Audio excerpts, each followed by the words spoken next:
Arguably the magnum opus of creationist efforts to refute radiometric dating is what's known as the RATE Project, short for Radioisotopes in the Age of the Earth.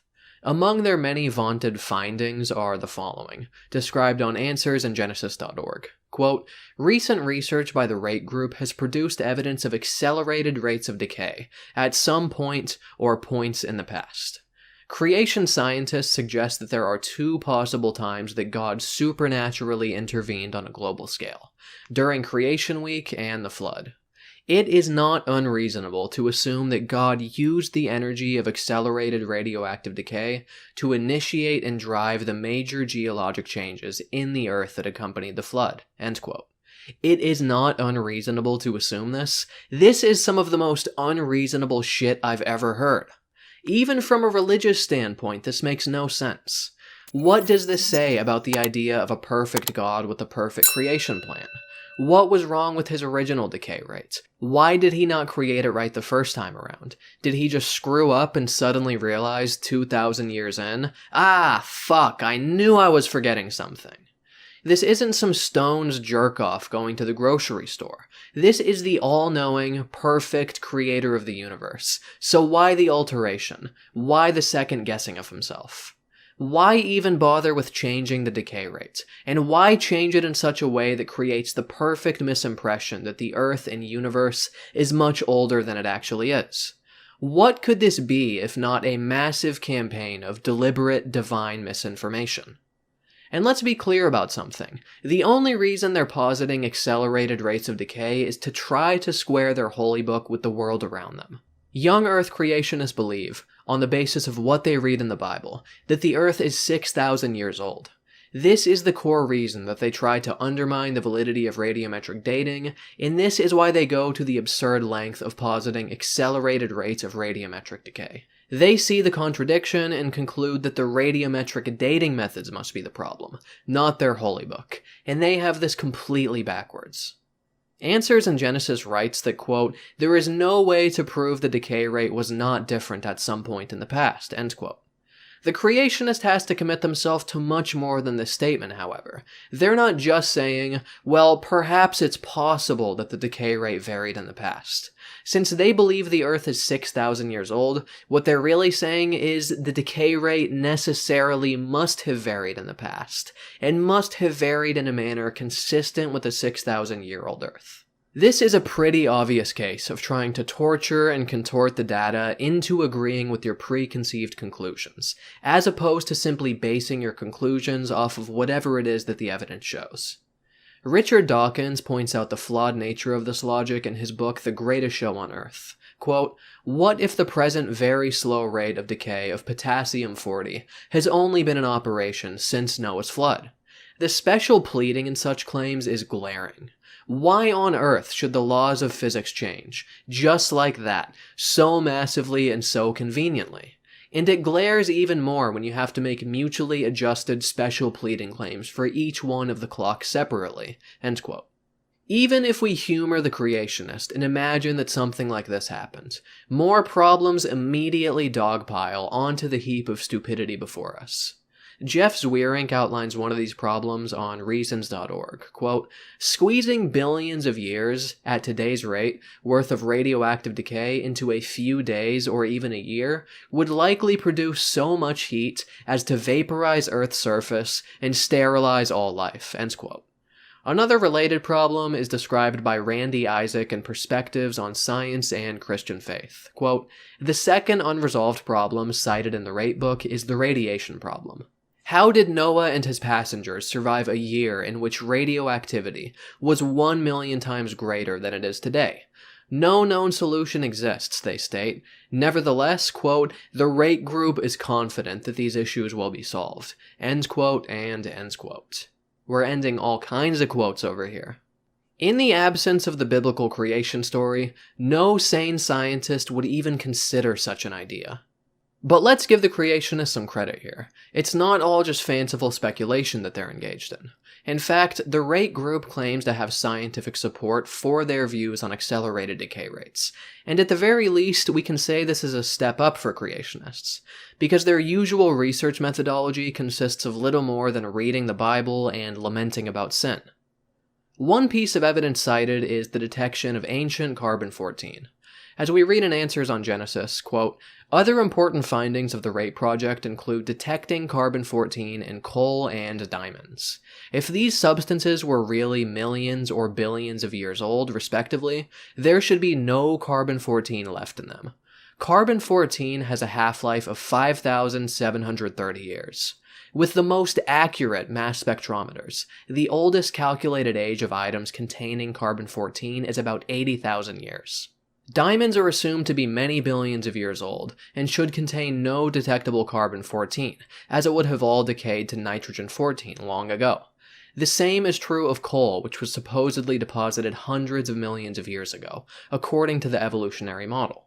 The presence of carbon-14 in these materials clearly supports the idea of a young Earth as described by the Bible." End quote. Whenever we're confronted with an amazing claim like this, we should always ask ourselves, could there be an alternative explanation for these findings? In the case of carbon-14 in coal and diamonds, the answer is a firm yes. As Randy Isaac continues, quote, "It is known that there are many subtle sources of carbon-14, such as contamination, microbial action, and some nuclear interactions. For example, neutrons from uranium decay can produce carbon-14 from nitrogen impurities. The authors declare that since they used extraordinary care in handling the samples and are studying diamond, no extraneous source is possible. However, it is virtually impossible to eliminate such sources, and chronologists discount the reliability of C14 dating if the concentration is below approximately 0.5%. End quote. So much for that piece of evidence. The rate group also points to helium and zircon crystals as proof of accelerated rates of decay. And yes, believe it or not, zircon crystals are a real thing. They sound like the fuel for a spaceship in a science fiction novel or something. Answers in Genesis writes the following, quote, "Evidence for the period of accelerated decay is found in zircon crystals. Zircon crystals in granite contain radioactive uranium-238, which decays into lead over time. As the uranium decays, helium is produced in the crystals. Helium escapes from the crystals at a known measurable rate. If those rocks were over 1 billion years old, as evolutionists claim, the helium should have leaked out of the rock. The presence of lots of helium in the crystals is evidence in support of a young Earth." End quote. The diffusion chemistry expert Gary Lochelt has outlined a number of problems with their research methodology in an article on reasons.org. Quote, "The RATE team used a prior estimate by Robert Gentry for the total amount of helium produced from nuclear decay. However, Gentry's own calculation was off by a factor of over 3. Once this error was corrected, the fraction of helium remaining in the zircon samples dropped considerably. The RATE researchers used a constant temperature profile over time in their model.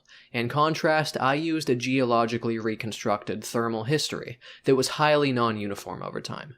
The RATE researchers used a simple kinetic model in their diffusion study. This type of model ignores the possibility that helium atoms behave differently depending upon their location in the crystal, with atoms in the vicinity of defects moving more readily than those that are in the bulk crystal. Instead, I incorporated a multi-domain diffusion model which takes this effect into account. What is the consequence of all these corrections? The revised Old Earth model agrees well with the measured helium retention data." End quote. Even if creationists were correct about the levels of helium, however, this wouldn't prove accelerated decay rates, because as Randy Isaac points out, uranium-helium dating is no longer used or recommended by experts in the field. Quote, "The diffusion rate of noble gases and minerals is so complex, both theoretically and experimentally, that helium concentrations are not considered by geochronologists to be reliable for any dating implications." End quote. Not only do the scientific findings of the RATE group fall flat, but their general approach to science is also an embarrassment, which is not a surprise when you consider that they're young Earth creationists. I don't know about you, but I wouldn't trust a young Earth creationist to make me a ham sandwich, let alone perform scientific research on as complex a subject as radiometric dating.